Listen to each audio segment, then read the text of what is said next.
Cancer के मरीज से मैच करता है तो आपको डीकेएमएस की तरफ से कॉल आएगी, आपको ऑफर किया जाएगा कि आप डोनेट करो अपने स्टेम सेल्स। एग्जैक्टली ये प्रोसेस कैसे काम करता है इसका लाइव एग्जांपल आगे वीडियो में देखते हैं, लेकिन इससे पहले जानते हैं जो पूरा साइंटिफिक प्रोसेस होता है आपके एचएलए टाइप को पता करने के लिए। ये सब कुछ होता है जर्मनी के एक बड़े हाईटेक लैब में जो यहाँ ड्रेसडेन में मौजूद है। ये है डीकेएमएस लाइफ साइंस लैब। दुनिया भर से जितने भी लोग अपने स्वैब सैंपल्स भेजते हैं वो सब यहाँ पर आकर प्रोसेस होते हैं।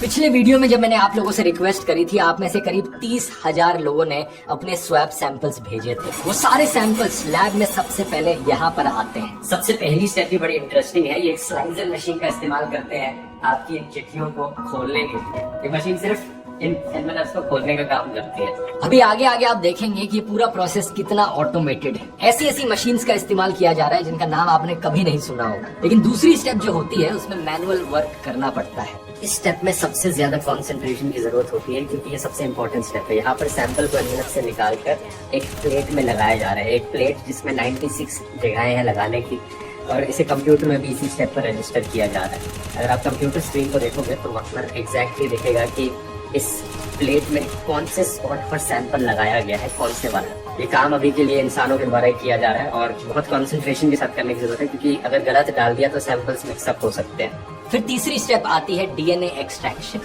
इसके बाद सैंपल्स वाले इस पैनल को इस मशीन में भेजा जाता है और ये मशीन डीएनए एक्सट्रैक्शन का काम करती है। आपने जो स्वैब सैंपल भेजा है उससे डीएनए को निकालने का काम, और ये डीएनए को निकालने का काम उस ब्राउन वाले लिक्विड से बाहर से किया जाता है जो एक्चुअली में मैग्नेटिक बीड्स है, जो मैग्नेट की तरह डीएनए को निकाल लेती है। फिर इस मशीन में डीएनए का क्वालिटी चेक होता है। आपने जो स्वैब सैंपल निकाल के दिया है उसमें डीएनए की कॉन्सेंट्रेशन ज्यादा है या कम है, ये मशीन चेक करती है और 2 में डिवाइड कर देती है डीएनए सैंपल्स को। इसलिए जो आप स्वैब सैंपल लेते हो घर पर, उसमें इंस्ट्रक्शंस को ढंग से फॉलो करना। अगर आपके स्वैब सैंपल में डीएनए की सफिशिएंट मात्रा मौजूद नहीं है तो ये पूरा प्रोसेस एक तरीके से वेस्ट हो जाता है। और फिर आती है एक और कमाल की ऑटोमेटेड मशीन जिसका नाम है हाइड्रोसाइक्लर। वैसे यहाँ पर इतनी सारी ऑटोमेटेड मशीन है। इस वाली का काम है डीएनए का जो हिस्सा हमारे लिए रेलेवेंट है, एचएलए टाइपिंग के लिए रेलेवेंट है, उस हिस्से को मल्टीप्लाई कर देना ताकि उसे बाद में पढ़ना आसान हो जाए।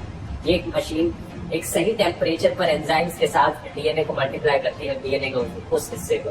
और इंटरेस्टिंग चीज ये है कि ये तो पुराना वर्जन